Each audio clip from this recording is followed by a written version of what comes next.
Hello students. बच्चों, last video में मैंने आपको कुछ चैप्टर रीड करा दिया था, एक्सप्लेन कर दिया था।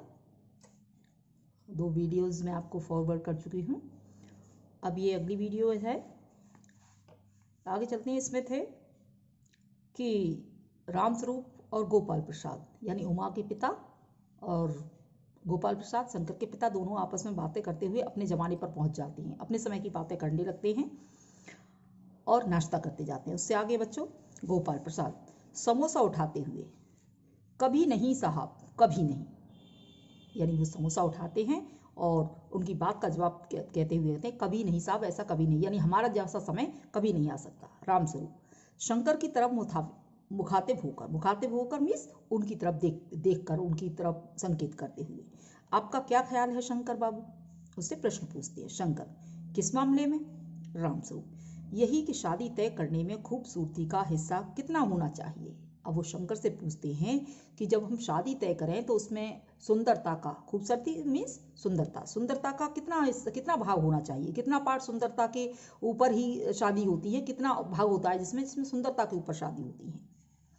गोपाल प्रसाद बीच में ही, अब गोपाल प्रसाद बीच में ही उनकी बात को काटते हैं और कहते हैं, यह बात दूसरी है बाबू रामस्वरूप, मैंने आपसे पहले भी कहा था, लड़की का खूबसूरत होना निहायत जरूरी है। निहायत मीन्स बहुत जरूरी है, कैसे भी हो चाहे, निहायत मीन्स बहुत जरूरी है, कैसे भी हो चाहे पाउडर वगैरह लगाए चाहे वैसे ही। बात यह है कि हम आप मान भी जाएं मगर घर की औरतें तो राजी नहीं होती। आपकी लड़की तो ठीक है, यानी वो कह रहे हैं, गोपाल प्रसाद जो शंकर के पिता हैं वो कह रहे हैं कि शादी के समय शादी के संबंध में लड़की सुंदर ही होनी चाहिए। उनका पूरा मतलब ये है कि लड़की भले ही चाहे कम पढ़ी लिखी हो, उनका कहने का जो संकेत है वो इसीलिए संकेत कर रहे हैं कि लड़की चाहे भले ही कम पढ़ी लिखी हो लेकिन सुंदर होनी चाहिए। भले ही चाहे वो क्रीम पाउडर लगाए, अर्थात कितने भी सौंदर्य प्रसाधन का प्रयोग करे लेकिन सुंदर दिखनी चाहिए। और इसके लिए घर की औरतें राजी नहीं होती क्योंकि घर की औरतों के लिए सुंदर बहू ही चाहिए होती है। रामस्वरूप, जी हाँ, वह भी तो अभी आप देख लीजिएगा। अब रामस्वरूप कहते हैं कि हाँ, ये बात आपकी ठीक है और अभी आप देख लीजिए, यानी उनका कहने का तात्पर्य है कि मैं अपनी बेटी को बुला लेता हूँ, आप उसे देख लीजिए। गोपाल प्रसाद, देखना क्या, जब आपसे इतनी बातचीत हो चुकी है तब तो यह रस्म ही समझ लीजिए। अब वो उसे विश्वास दिलाते हुए कहते हैं कि अब क्या देखना है, जब आपसे सारी बातें हो गई हैं तो अब तो केवल रस्में पूरी करना बाकी है। रामस्वरूप यानी हंसते हुए, बनावटी हंसी हंसते हुए, यह तो आपका मेरे ऊपर भारी एहसान है। यानी हंसते हुए उनका उपकार जता रही हैं कि आपके ऊपर मेरा बहुत बड़ा आपने मेरे ऊपर बहुत बड़ा उपकार किया है, परोपकार किया है। गोपाल प्रसाद, और जायचा मीन्स जन्मपत्री, जो जन्मपत्री होती हैं तो मिल ही गया होगा। गोपाल प्रसाद उनसे पूछते हैं, उमा के पिता से, कि जन्मपत्री तो आपने मिलवा ली होगी। रामस्वरूप, जी, जायचे का मिलना क्या मुश्किल बात है, ठाकुर जी के चरणों में रख दिया, बस खुद ब खुद मिला हुआ समझिए। और वो मीन्स विश्वास करते हैं, भगवान पर विश्वास करते हैं, ईश्वर पर विश्वास करते हैं, इसलिए वो कहते हैं कि जन्मपत्री का क्या मिलाना, वो तो मैंने पहले ही भगवान के चरणों में रख दी थी, तो अब तो वो मिल ही जाएगी। गोपाल प्रसाद, यह ठीक कहा आपने, बिल्कुल ठीक, थोड़ी देर रुक कर। वो उनकी हाँ में हाँ मिलाते हुए कहते हैं कि आपने बिल्कुल सही कहा। फिर थोड़ी देर रुक जाते हैं, यानी थोड़ी देर शांत हो जाते हैं, उसके बाद कहते हैं, लेकिन हाँ, यह जो मेरे कानों में भनक पड़ी है यह तो गलत है ना। यानी उन्होंने कुछ सुना है, क्या सुना है उन्होंने? उमा की पढ़ाई के बारे में सुना होगा, तो वो कहते हैं कि मेरे कानों में जो कुछ मैंने सुना है क्या वो गलत है कि या सही है? रामस्वरूप चौंक कर, क्या? रामस्वरूप एकदम चौंक जाते हैं, चौंकी हो जाते हैं कि उन्होंने अपनी बेटी की शिक्षा को छिपाया था, इसलिए वो चौंक जाते हैं और पूछते हैं, क्या? गोपाल प्रसाद, यह पढ़ाई लिखाई के बारे में? जी हाँ, साफ बात है साहब, हमें ज़्यादा पढ़ी लिखी लड़की नहीं चाहिए, मेम साहब तो रखनी नहीं, कौन भुगतेगा उनके नखरों को, बस हद से हद मैट्रिक पास होनी चाहिए। क्यों शंकर? यानी गोपाल प्रसाद रामस्वरूप से जैसे कहते हैं कि मैंने, उनका कहने का मतलब ये है कि मैंने आपको पहले ही बता दिया था कि मुझे लड़की कम पढ़ी लिखी चाहिए, क्योंकि हमें कोई नौकरी नहीं करवानी, कोई किसी तरीके का कोई व्यापार नहीं कराना उससे, क्योंकि अगर ज़्यादा पढ़ी लिखी होगी तो वो नखरे करेगी। गोपाल प्रसाद का मानना था कि यदि लड़की ज़्यादा पढ़ी लिखी होगी तो हर बात में दखलंदाजी करेगी, यानी क्योंकि पढ़ी लिखी लड़कियां होती हैं वो सही को सही और गलत का गलत निर्णय देती हैं, यानी स्पष्ट कहती हैं, तो इसलिए वो चाहते हैं कि कम पढ़ी लिखी हो लड़की हो। क्योंकि उनके घर में केवल गोपाल प्रसाद और केवल उनका लड़का 2 ही व्यक्ति हैं। इसलिए वो चाहते हैं कि कम पढ़ी लिखी लड़की यदि आएगी तो घर में परिवार की देखरेख अच्छे से करेगी और वो जैसा कहेंगे वो वैसे ही करेगी। शंकर, अब शंकर से भी पूछते हैं कि मैट्रिक पास होनी चाहिए, यानी 8th क्लास तक पास होनी चाहिए, ज़्यादा पढ़ी लिखी नहीं होनी चाहिए, इससे कि केवल चिट्ठी पत्री जो रामायण वगैरह पढ़ ले और उससे ज़्यादा कुछ नहीं। शंकर, जी हाँ, कोई नौकरी तो करानी नहीं। शंकर तो वैसे ही उनकी बातों में हाँ में हाँ मिलाता था अपनी पिता की में, तो वो तो वैसे ही कहने लगा कि हाँ कोई नौकरी तो करानी नहीं। रामस्वरूप, नौकरी का तो कोई सवाल ही नहीं उठता। अब रामस्वरूप भी उनकी हाँ में हाँ मिलाते हुए कहते हैं कि ठीक है, नौकरी का तो कोई सवाल ही नहीं उठता। गोपाल प्रसाद, और क्या साहब, देखिए कुछ लोग मुझसे कहते हैं कि जब आपने अपने लड़कों को BA MA तक पढ़ाया है तब उनकी बहुएं भी ग्रेजुएट लीजिए। यानी वो उनका कहने का मतलब है, गोपाल प्रसाद कह रहे हैं कि मुझसे बहुत से लोग कहते हैं कि आपने जब अपने लड़कों को इतना पढ़ाया है तो आपके लिए आपके घर में बहुएं भी पढ़ी लिखी होनी चाहिए। भला पूछिए इन अक्ल के ठेकेदारों से कि क्या लड़कों की पढ़ाई और लड़कियों की पढ़ाई एक बात है? अरे मर्दों का तो काम ही है पढ़ना और काबिल होना। अगर औरतें भी वही करने लगी, अंग्रेजी अखबार पढ़ने लगी और पॉलिटिक्स वगैरह पर बहस करने लगी, तब तो हो चुकी गृहस्थी। जनाब, मोर के पंख होते हैं मोरनी के नहीं, शेर के बाल होते हैं शेरनी के नहीं। यानी वो क्या कर रहे हैं, तुलना कर रहे हैं। अब क्या कह रहे हैं, अक्ल के ठेकेदार, ये मुहावरा है बच्चों। अक्ल के ठेकेदार यानी कि जिनमें कम अक्ल होती है वो अक्ल के ठेकेदार, यानी बहुत कम वो अक्ल के ठेकेदारों को बहुत कम अक्ल वाला कहना चाह रहे हैं।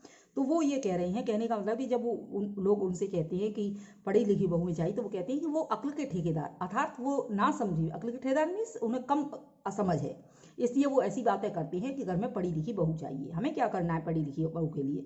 यदि औरतें ही अगर पढ़ लिख कर औरतें ही मर्दों के काम करने लगी तो इस समाज का क्या होगा? यानी गोपाल प्रसाद का कहना है कि लड़कियां और बहुएं घर में परिवार में कम पढ़ी लिखी होनी चाहिए, क्योंकि लड़कियों का बहुओं का काम है, औरतों का काम है घर का काम करना। औरतों का काम बाहर का नहीं है, औरतों का घर का काम करना है, चाहे जैसे भी करें। एक तो सुंदर होनी चाहिए, दूसरी घर का काम उन्हें आना चाहिए। और यदि औरतें ही मर्दों के काम करने लग जाएंगी तो इस समाज का क्या होगा? अब वो तुलना करते हैं किससे? मोर से और शेर से, क्योंकि मोर के पंख होते हैं मोरनी के पंख नहीं होते, और शेर के बाल होते हैं शेरनी के बाल नहीं होते। इसलिए वो तुलना करने लगते हैं, यानी पढ़ी लिखी और औरतों में और आदमी। यानी कहने का मतलब यह है कि गोपाल प्रसाद लड़का और लड़की में भेद करते हैं, लड़कों को समाज में रहने लायक बनाने का प्रयास करते हैं और लड़कियों को केवल घर तक ही सीमित रखना चाहते हैं। अब रामस्वरूप उनकी हाँ में हाँ मिलाते कि जी हाँ, और मर्द की दाढ़ी होती है औरत के नहीं।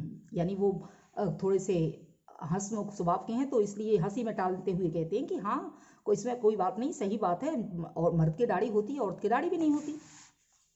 शंकर भी हंसता है मगर गोपाल प्रसाद गंभीर हो जाते हैं। यानी शंकर भी हंसता है और जब शंकर हंसने लगता है तो गोपाल प्रसाद यानी जो शंकर के पिता हैं वो गंभीर हो जाते हैं, अर्थात वो सोचने लगते हैं, कुछ सोचने पर मजबूर हो जाते हैं। गोपाल प्रसाद, हाँ वह भी सही है। कहने का मतलब यह है कि कुछ बातें दुनिया में ऐसी हैं जो सिर्फ मर्दों के लिए हैं। मर्दों मीन्स जेंट्स के लिए, आदमियों के लिए। और ऊंची तालीम कहते हैं शिक्षा, एजुकेशन भी ऐसी चीजों में से ही एक है। अब गोपाल प्रसाद पूरी तरह से स्पष्ट रूप से कहते हैं कि हाँ यह मतलब सही है कि कुछ बातें ऐसी हैं जो केवल मर्दों के लिए ही हैं और स्त्रियों के लिए नहीं है। उनका कहने का मतलब है कि जो शिक्षा है, एजुकेशन है, वो केवल मर्दों के लिए, आदमियों के लिए ही बनी है, पुरुषों के लिए ही बनी है, स्त्रियों के लिए नहीं। स्त्रियों को तो केवल थोड़ा बहुत पढ़ लिख लेना चाहिए जिससे वो घर में रामायण पढ़ सकें या चिट्ठी पत्री बांट सकें। रामस्वरूप, शंकर से चाय और लीजिए। वो पूछते हैं कि चाय और लीजिए। शंकर, धन्यवाद, पी चुका। अब उनको धन्यवाद देते हुए कहते हैं नहीं पी चुका। रामस्वरूप, गोपाल प्रसाद से, और आप? गोपाल प्रसाद, बस साहब अब तो खत्म ही कीजिए। यानी अब वो चाय वगैरह नाश्ता वगैरह के लिए मना कर देते हैं। रामस्वरूप, आपने तो कुछ खाया ही नहीं, चाय के साथ टोस्ट नहीं थे क्या? बताएं वह मक्खन। अब यानी रामस्वरूप कहते हैं कि आपने तो कुछ खाया नहीं, चाय के साथ टोस्ट भी नहीं लिए, और फिर वो कहने लगता है कि क्या बताएं मक्खन। यानी उनका कहने का तात्पर्य है कि मक्खन अभी आ नहीं पाया है। रामस्वरूप, हाँ गोपाल प्रसाद कहती है नाश्ता ही तो करना था साहब, कोई पेट तो भरना था नहीं, और फिर टोस्ट वोस्ट में खाता भी नहीं। अब गोपाल प्रसाद फॉर्मेलिटी के लिए कहते हैं कि नहीं, टोस्ट वोस्ट तो मैं वैसे भी नहीं खाता, जो नाश्ता करना था वो मैं कर चुका। राम स्वरूप मेज को एक तरफ सरका देते हैं, फिर अंदर के दरवाजे की तरफ मुंह करके जरा जोर से, अरे जरा पान भिजवा देना, सिगरेट मंगवाऊं। यानी राम स्वरूप एक फॉर्मेलिटी के लिए उनके सम्मान में कहते हैं, मेज को, नाश्ते की मेज को एक साइड में कर देते हैं और फिर अपने घर की ओर अंदर मुंह करके आवाज देते हैं। यानी उनका इशारा उमा को बुलाने की तरफ है, इसलिए वो कहते हैं कि जरा पान भिजवा देना।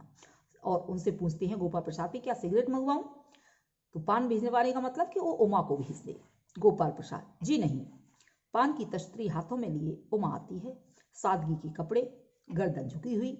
बाबू गोपाल प्रसाद आंखें गड़ाकर और शंकर आंखें छिपाकर उसे ताक रहे हैं। यानी जब लड़की एंट्री करती है, जो लड़की जिसे देखने आते हैं वो आती है, तो सबकी नजरें उसी लड़की की तरफ होती हैं, चाहे जो भी लोग आए हों देखने वाले, सबकी नजर उसी लड़की की तरफ होती है। तो यहाँ गोपाल प्रसाद और उनका लड़का है, तो गोपाल प्रसाद टकटकी लगाए, यानी एकदम नजरें गड़ाकर, आंखें उसकी तरफ से हटाते नहीं है, नजरें गड़ाकर, एक टकटकी लगाकर, आंखें गड़ाकर, ये मुहावरा है, टकटकी लगाकर उसे देखते हैं और देखते ही रहते हैं। और जो शंकर है वो आंखें छिपाकर, यानी कभी उसे देख लेता है और कभी अपनी आंखें अलग कर लेता है। राम स्वरूप यही है, यही यानी वो हंसते हैं, आपकी लड़की है? राम स्वरूप कहते हैं आपकी लड़की है, यानी वो आपकी बच्ची है। लाओ बेटी पान मुझे दे दो। उससे पान की प्लेट लेते हैं। उमा पान की तश्तरी अपने पिता को देती है। उस समय उसका चेहरा ऊपर उठ जाता है और नाक पर रखा हुआ सोने की रिम वाला चश्मा दिखता है। बाप बेटे चौंक उठते हैं। यानी उमा जब अपने पिता को पान की प्लेट देती है तो उस समय उसका चेहरा थोड़ा ऊपर हो जाता है, जिस कारण उसका चश्मा उन लोगों को दिख जाता है और उसका चश्मा देखते ही वो दोनों बाप बेटे चौंक जाते हैं। चश्मा, और दोनों एक साथ कहने लगते हैं चश्मा, यानी चश्मा का मतलब है कि वो लड़की पढ़ी लिखी है। रामस्वरूप जरा शक पकाकर, अब रामस्वरूप झेप जाते हैं, कुछ सकुचा जाते हैं, क्योंकि वो अपनी बेटी की शिक्षा को छुपा रहे हैं।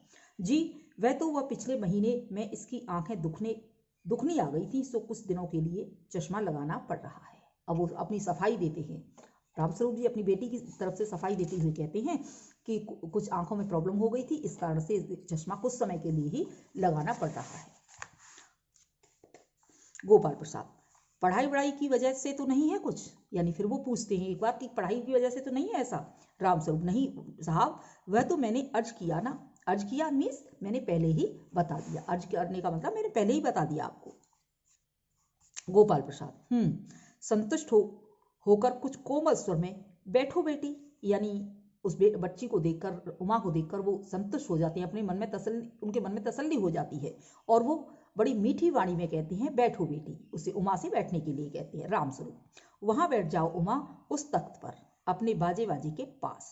उमा बैठती है, यानी एक तख्त पर उसके म्यूजिकल इंस्ट्रूमेंट बाजा वगैरह रखे हुए हैं, तो उसके पिता उसे वहीं बैठने के लिए, तख्त पर बैठने के लिए ही कह देते हैं और उमा वहां जाकर बैठ जाती है। गोपाल प्रसाद चाल में तो कुछ खराबी नहीं, चेहरे पर भी छवि है। हाँ कुछ गाना बजाना सीखा है? अब गोपाल प्रसाद उससे कहते हैं रामस्वरूप जी से कि चाल तो अच्छी है, यानी चलने फिरने में ठीक है, चेहरा भी अच्छा है, यानी उसके नैन नक्श भी अच्छे हैं, छवि भी अच्छी है। और फिर कहते हैं क्या कुछ गाना बजाना भी सीखा है? रामस्वरूप जी हाँ, सितार भी और बाजा भी। यानी रामस्वरूप उनसे कहते हैं कि हाँ सितार और बाजा दोनों बजा लेती है। सुनाओ तो उमा एक आध गीत सितार के साथ। और उससे उमा से कहते हैं कि बेटा एक दो गीत सुनाओ अपनी सितार के साथ। उमा सितार उठाती है। थोड़ी देर बाद मीरा का मशहूर गीत मेरे तो गिरधर गोपाल दूसरा न कोई गाना शुरू कर देती है। स्वर से जाहिर है कि गाने का अच्छा ज्ञान है। उसके स्वर में तल्लीनता आ जाती है, यहाँ तक कि उसका मस्तक उठ जाता है। उसकी आंखें शंकर की झेपती सी आंखों से मिल जाती हैं और वह गाते गाते एक साथ रुक जाती है। अब ये वहां का दृश्य बताया है लेखक ने कि जब उमा गाती है तो गाते गाते तल्लीनता में, यानी वो भजन को गाती हुई, मेरे तो गिरधर गोपाल दूसरों को, मीरा का ये लोकप्रिय छंद है, और इसे गाते हुए वो इतनी ध्यान मग्न हो जाती, इतनी तल्लीन हो जाती है कि उसका चेहरा ऊपर उठ जाता है और ऊपर उठते ही वो उसकी नजरें शंकर की नजर से मिल जाती हैं, जो अपने मन में सकचाए हुए बैठा हुआ था। और जैसे ही उसकी नजरें शंकर से मिलती हैं वो गाना अपना बंद कर देती है और वहीं रुक जाती है। रामस्वरूप क्यों, क्या हुआ? गाने को पूरा करो उमा। अब वो उससे कहते हैं कि उमा क्या हुआ, क्यों नहीं गा रही हो, गाना पूरा करो। गोपाल प्रसाद नहीं साहब, काफ़ी है, लड़की आपकी अच्छा गाती है। अब उसकी उमा की तारीफ करते हैं गोपाल प्रसाद कि हाँ आपकी लड़की अच्छा गाती है। उमा सितार रखकर अंदर जाने को उठती है। अब उमा वहां से अंदर जाने के लिए उठती है। गोपाल प्रसाद अभी ठहरो बेटी, उसे रोक लेती हैं कि अभी रुक जाओ राम स्वरूप, थोड़ा और बैठी रहो उमा। उमा बैठती है, यानी उससे बैठने के लिए राम स्वरूप भी कहते हैं, गोपाल प्रसाद भी कहते हैं, तो इसलिए उमा वहां बैठ जाती है। गोपाल प्रसाद उमा से, तो तुमने पेंटिंग वेंटिंग भी, यानी उनका कहने का तात्पर्य कि क्या तुमने पेंटिंग वेंटिंग भी सीखी है। उमा चुप है, उमा ने कोई जवाब नहीं दिया। राम स्वरूप, हाँ वह तो मैं आपको बताना भूल ही गया था, यह जो तस्वीर टंगी हुई है कुत्ते वाली, इसी ने खींची है, और वह उस दीवार पर भी, यानी वो उसकी पेंटिंग को, उसने जो कुछ भी बनाया है, जो कुछ भी सीखा है, जो भी जो चीज़ें भी उसने शोपीस वगैरह बनाई हैं, वो सब वो बनाती हैं, यानी उसकी एक्टिविटी को, उसके क्रियाकलापों को वो दिखाते हैं कि ये इतना सारा कुछ कर लेती है। गोपाल प्रसाद, यह तो बहुत अच्छा है, और सिलाई वगैरह, यानी वो सारी पूरी तहकीकात करती हैं। आप सिलाई के बारे में पूछ रही हैं। रामस्वरूप, सिलाई तो सारे घर की इसी के जिम्मे रहती है, यहाँ तक कि मेरी कमीजें भी। यानी गोपाल प्रसाद अपनी बेटी की तारीफ करते हुए कहते हैं कि सिलाई तो सारे घर का यही करती है, यानी सारे घर के कपड़े जो परिवार में सिले जाते हैं वो सब यही करती है, यहाँ तक कि मेरी शर्ट भी यही सिलती है। यानी उमा गाने बजाने सिलाई कढ़ाई सब में परफेक्ट है। गोपाल प्रसाद, ठीक, लेकिन हाँ बेटी तुमने कुछ इनाम विनाम भी जीते हैं, यानी अब वो उससे और उगलवाना चाहते हैं, कहलवाना चाहते हैं कि वो क्या कर सकती है, उसने क्या क्या किया है, तो वो उससे पूछते हैं कि इनाम विनाम भी जीते हैं। तो उमा चुप है। रामस्वरूप इशारे के लिए खांसते हैं, लेकिन उमा चुप है, उसी तरह गर्दन झुकाए। गोपाल प्रसाद अधीर हो उठते हैं, अधीर हो उठते हैं मीन्स परेशान हो उठते हैं, और रामस्वरूप सक पकाते हैं। सक पकाते हैं मीन्स झिप जाते हैं, उन्हें अंदर ही अंदर थोड़ा डर सा महसूस होने लगता है। अधीर उठते हैं, यानी वो एकदम अधीर मीन्स उत्सुक हैं, एकदम उत्सुक हो उठते हैं उसके से सब कुछ जानने के लिए कि उमा बोल क्यों नहीं रही है। रामस्वरूप, जवाब दो उमा। गोपाल प्रसाद से, जरा शर्माती है, इनाम तो इसने, यानी रामस्वरूप ने जवाब दिया कि हाँ, जवाब पहले तो उमा से कहा, जब उसने नहीं बोला तो वो हंसते हुए कहते हैं कि जरा शर्माती है, इनाम तो इसने। इतना ही कह पाई है, तब तक गोपाल प्रसाद कहते हैं जरा रूखी आवाज में, जरा इसे भी तो मुंह खोलना चाहिए, यानी कुछ कड़े स्वर में कहते हैं, कड़क आवाज में कहते हैं कि इसे भी तो अपना मुंह खोलना चाहिए।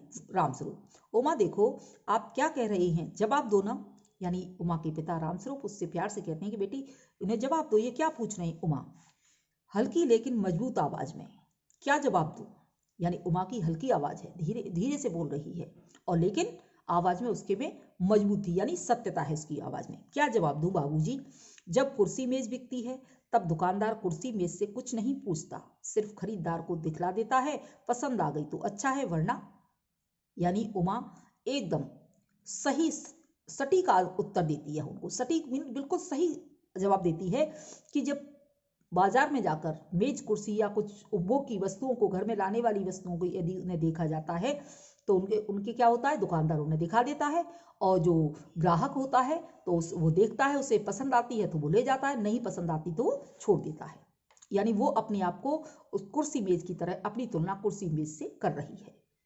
रामस्वरूप चौंक कर खड़े हो जाते हैं। उमा उमा, यानी रामस्वरूप उमा की आवाज को सुनकर, उमा के उत्तर को सुनकर एकदम खड़े हो जाते हैं और उसे बार बार उमा उमा करके पुकारते हैं। उमा, अब मुझे कह लेने दीजिए बाबूजी।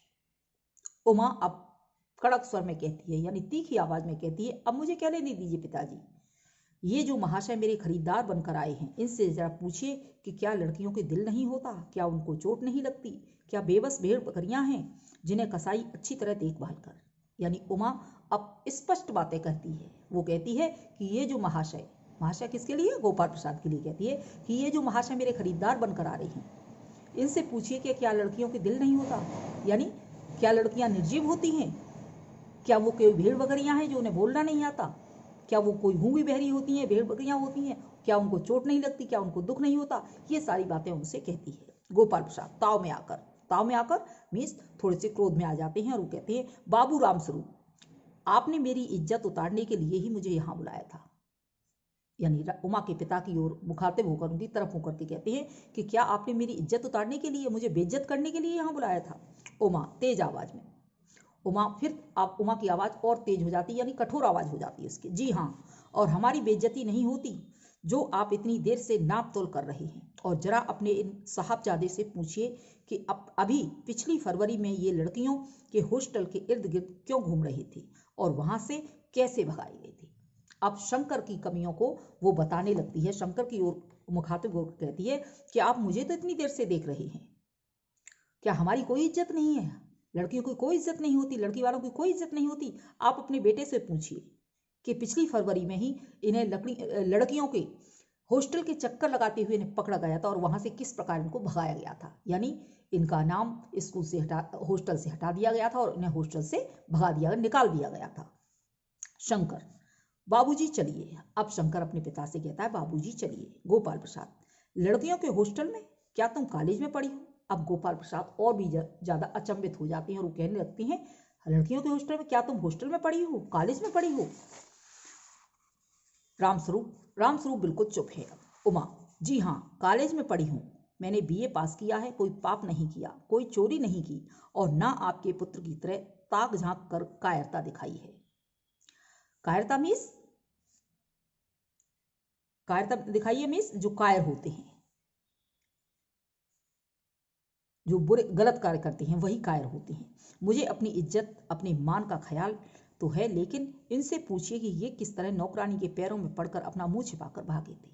अब शंकर की कमियों को वो गिनाती है, क्योंकि वो भी हॉस्टल में पढ़ी है, इसलिए वो कहती है कि हाँ, मैंने पढ़ाई की है, मैंने शिक्षा प्राप्त की है, एजुकेशन ली है मैंने, लेकिन मैंने कोई गलत काम नहीं किया। आप अपने बेटे से पूछिए, जो लड़कियों के हॉस्टल के इर्द गिर्द घूमते हुए पकड़े, यानी हॉस्टल के पास घूमते हुए पकड़े गए थे, ताक झांक करते थे, इसलिए पकड़े गए थे और वहां से इन्हें भगाया गया था। और जब इन्हें भगाया गया था, इन्हें पकड़ लिया गया था, तो वहां की जो मेड थी, जो नौकरानी थी, उसके पैरों में गिरकर इन्होंने क्षमा मांगी थी। तब जाकर इनको कुछ मतलब सहायता, कुछ मदद मिली थी, इन्हें ये बच पाए थे। यानी हॉस्टल में जब इनको निकाला गया था, तो इन्होंने वहाँ की जो चपरान थी, नौकरानी थी, उसके पैरों में गिरकर क्षमा मांगी थी, उसके पैरों में गिर पड़ी थी, उन्हें गिड़गिड़ाया था, तब जाकर इनको कहीं निकलने दिया था। रामस्वरूप, उमा उमा। अब रामस्वरूप उमा को डांटते हैं, उमा उमा। गोपाल प्रसाद खड़े होकर गुस्से में। अब गोपाल प्रसाद को गुस्सा आता है और खड़े हो जाते हैं। बस हो चुका बाबू रामस्वरूप, आपने मेरे साथ दगा किया है। दगा मीन्स धोखा, दगा किया है। आपकी लड़की बीए पास है और आपने मुझे कहा था कि सिर्फ मैट्रिक तक पढ़ी है। लाइए, मेरी छड़ी कहाँ है? मैं चलता हूँ, बैग ढूंढ कर उठाते हैं। बीए पास, उफ उफ, हो गजब हो जाता, झूठ का भी कुछ ठिकाना है। आओ बेटे, चलो। दरवाजे की ओर बढ़ते हैं।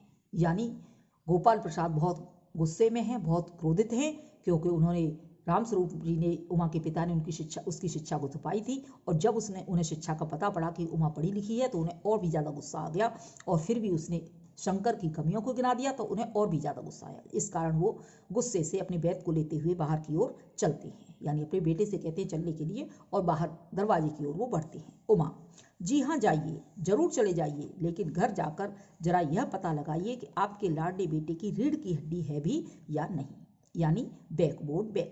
अब वो उमा तीखी आवाज में, वही कठोर आवाज में उनसे कहती है कि हाँ, जाइए, चले जाइए, आपको रोका किसने है, लेकिन घर जाकर आप ये देखिए कि आपके बेटे की रीढ़ की हड्डी है कि नहीं, बैकबोन, यानी कोई मान सम्मान आपके बेटे का है या नहीं।